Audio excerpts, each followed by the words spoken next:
আসসালামু আলাইকুম রহমতুল্লাহ। গণমানুষের সংগঠন খেলাফত মজলিসের ২৭তম প্রতিষ্ঠা বার্ষিকী উদযাপন উপলক্ষে আজকের এই সমাবেশের সম্মানিত সভাপতি, সম্মানিত উলামায়ে কেরাম, দিনদার, সম্মানিত মুসল্লিয়ান ভাইরা, প্রথমে সংগঠনের এই ২৭তম প্রতিষ্ঠা বার্ষিকীতে আপনাদের সবাইকে আন্তরিক মোবারকবাদ জানাচ্ছি। খেলাফত মজলিস আজ থেকে ২৭ বছর আগে প্রতিষ্ঠা হয়েছিল। তার একটা ঘোষণা ছিল, তার কিছু কর্মসূচি ছিল। কর্মসূচির অন্যতম একটা কর্মসূচি ছিল যে ঐক্য।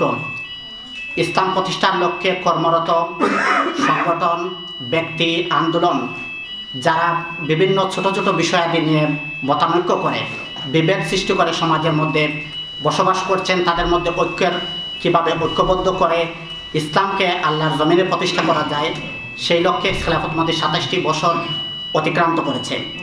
২৭ বছর পথ চলার মধ্যেই খেলাফত মজলিস যখনই প্রতিষ্ঠা হয়, সর্বপ্রথম বাংলাদেশে বিবাদমান বিভিন্ন ইসলামী সংগঠনগুলোকে ঐক্যবদ্ধ করার লক্ষ্যে ইসলামী ঐক্যজোট গঠন করেছিল।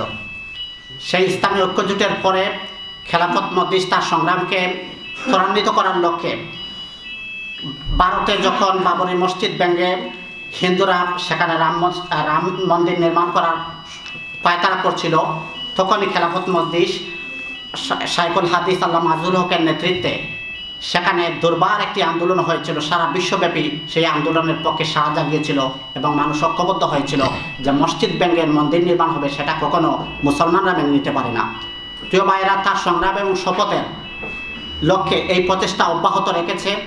আজকের দিনেও খেলাফত মজলিস মনে করে যে একক ছোট ছোট বিষয়াদি নিয়ে মতানৈক্য না করে আল্লাহ সুবহানাহু ওয়া তাআলার সেই অর্ডার যে ওয়াতাসিমু বিহাবলিল্লাহি জামিআ, তোমরা সকলে ঐক্যবদ্ধ হও, কখনো বিভেদ সৃষ্টি করো না। মানুষ হিসাবে তার প্রত্যেকেরই এক একটা অপিনিয়ন থাকতে পারে, সেখানে একই টেবিলে বসে আমরা আলোচনার মধ্য দিয়ে মুসলিম উম্মাহর ছোট ছোট বিষয়াদির সমাধান করে আমরা আল্লাহর জমিনে কিভাবে খেলাফত প্রতিষ্ঠা করা যায়, মানুষকে তাকে তার খলিফার মর্যাদা কিভাবে দেওয়া যায়, সেই লক্ষ্যে যেন আমরা সকলে ঐক্যবদ্ধভাবে কাজ করতে পারি। খেলাফত মজলিস সেই আহ্বান জানিয়ে যাচ্ছে, সেই লক্ষ্যেই কাজ করে যাচ্ছে।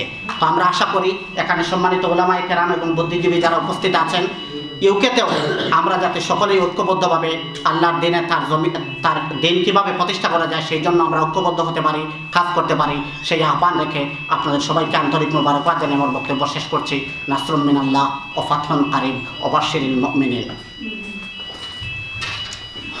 ধন্যবাদ জনাব মাওলানা।